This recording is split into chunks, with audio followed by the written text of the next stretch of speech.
요즘에 사실 사회적 문제고 마약 문제가 좀 있지 않습니까? 실제로 프로포폴 투여를 목적으로 해서 병원에 찾은 고객님들도 있었었나요? 직접적으로 대놓고 얘기하는 경우는 저는 겪어보지 못했는데 느낌상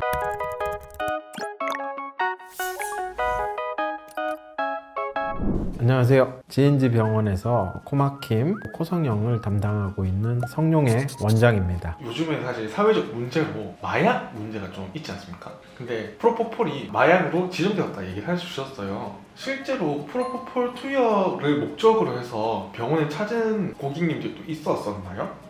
실제로 직접적으로 대놓고 얘기하는 경우는 저는 겪어보지 못했는데 느낌상 프로포폴을 막기 위해서 또다시 수술을 하려고 주장을 하는 듯한 느낌을 받았던 적은 여러 번 있었습니다. 프로포폴을 마시려면 다시 꼭 수술을 해야 되는 거잖아요. 현재 의학적으로 병원에서 프로포폴을 사용하는 거는 수술 목적으로 쓸 수 있는 거지 수술 목적이 아니라 환자가 원해서 놔주면 그거는 명백히 불법 의료 행위입니다. 의료법뿐만 아니라 마약관리법에 위반돼서 범죄 행위에 해당하게 되겠습니다. 제 오해일 수는 있어요. 프로포폴로 수술을 하지 않으면 수술을 안 하겠다, 딴 데 가서 하겠다 라고 하시는 분들이 소수 있었습니다. 최근의 얘기인가요? 아니죠. 최근에는 사실 마약을 구하기가 굉장히 쉬워져서 그런지 신문에 나오는 걸 봐도 프로포폴 중독보다 마약 중독이 훨씬 더 많이 나오잖아요. 그 프로포폴 중독이 되신 분들이 프로포폴을 구하기 힘들면 아마도 마약을 구하려고 노력할 가능성이 높을 거라고 저는 생각을 합니다. 과거에는 우리나라가 다른 나라보다 마약은 구하기가 어렵고 프로포폴은 성형외과 등에서 그냥은 아니고 수술을 할 때 쉽게 맞을 수 있었기 때문에 한국의 프로포폴 중독이 유난히 더 많았던 것 같아요. 프로포폴을 실제로 마약류로 지정한 나라는 우리나라만 유일합니다. 그만큼 한국에 프로포폴 중독이 많았던 거죠. 다른 나라에서는 마약은 구하기 쉽고 오히려 프로포폴은 많이 사용되지가 않기 때문에 우리나라 성형시장에서 좀 기형적으로 프로포폴을 더 많이 사용하기 때문에 그런 중독 현상이 우리나라에 더 유난히 많았던 것으로 생각이 됩니다. 하지만 최근 뉴스를 보면 프로포폴 중독보다 마약 중독이 훨씬 더 많이 나와요. 제 개인적 추측으로는 프로포폴은 더 구하기 힘들어지고 마약은 더 구하기 쉬워진 이유 때문 아닐까 추정을 하고 있습니다. 사실 마취를 내가 당한 거잖아요.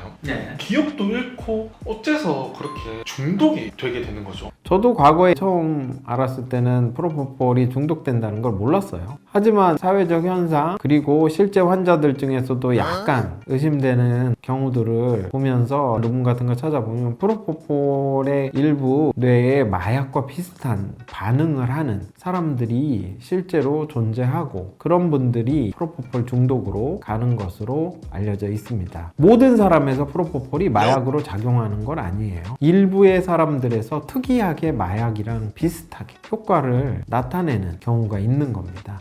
근데 이제 제가 들은 얘기로 보면 알코올 중독 아니면 술을 굉장히 많이 마시거나 그런 분들에서 좀 더 프로포폴 중독이 많다라고 알려져 있거든요. 실제로 알코올 중독인 분들이 술에 취하려면 알코올이 많이 들어가야 되잖아요. 마찬가지로 그런 분들이 이제 프로포폴을 마취하려면 프로포폴이 굉장히 많이 들어가야 돼요. 그것 때문인지 아니면 알코올 중독과 같은 어떤 현상이 뇌에서 똑같이 일어나기 때문에 그런 특성이 있는 분들이 프로포폴 중독에 잘 빠지는 것인지는 정확하게는 알 수는 없는 것으로 알고 있습니다. 그러면은 주량이 세신 분들한테는 수면 마취를 권하기는 사실 좀 어렵겠네요. 저는 개인적으로 주량이 너무 세면 짧은 수술이 아닌 이상 그냥 차라리 전신 마취로 하는 것이 더 안전할 거라고 얘기를 합니다. 수면 마취보다 전신 마취가 안전한 경우가 코골이가 있으신 분들 수면을 하게 되면 무호흡이 오거든요. 체중이 특히 더 많고 그런 분들은 수면 마취에서 좀 더 고위험군에 속합니다. 그리고 수술이 길어지는 것, 기도 수술, 대표적으로 코막힘 수술이죠. 수면 마취보다는 전신 마취가 좀 더 확실히 안전한 방법이 되겠습니다. 반대로 수면 마취가 더 안전한 경우도 있습니다. 기흉, 폐가 자발적으로 숨 쉬다가 터졌던 경험이 있고 그거를 치료하지 않았던 분들, 그러니까 쉽게 풍선이 터진다고 보시면 돼요. 수면 마취가 더 안전하게 되겠습니다. 저는 기흉 수술도 했고 수면 무호흡증도 있고 코도 걸거든요, 제가. 그럴 때는 기흉 수술한 뒤로 문제가 없었다면 충분히 전신 마취로 받으실 수가 있으세요. 치료를 받으시는 게 좋을 것 같은데요. 꼬골이. 예, 이상 GNG 병원의 성룡의 원장이었습니다. 감사합니다.